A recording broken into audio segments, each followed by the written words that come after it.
এসে গেছে চিনির ক্রিস্পি চিকেন পপকর্ন। কে খাবে?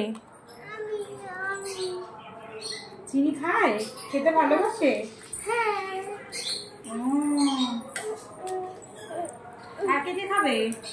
বাবা তুমি আর কেউ না। তাহলে চিনি কটা খাবে?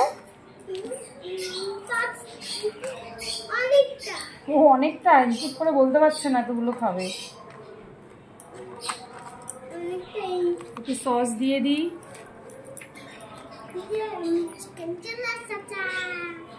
এটা হচ্ছে চিনি, একটু বেশি সস দিয়ে।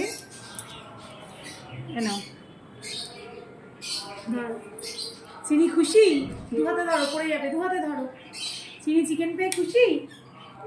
দেখি কতটা খুশি। যাও খেয়ে নাও।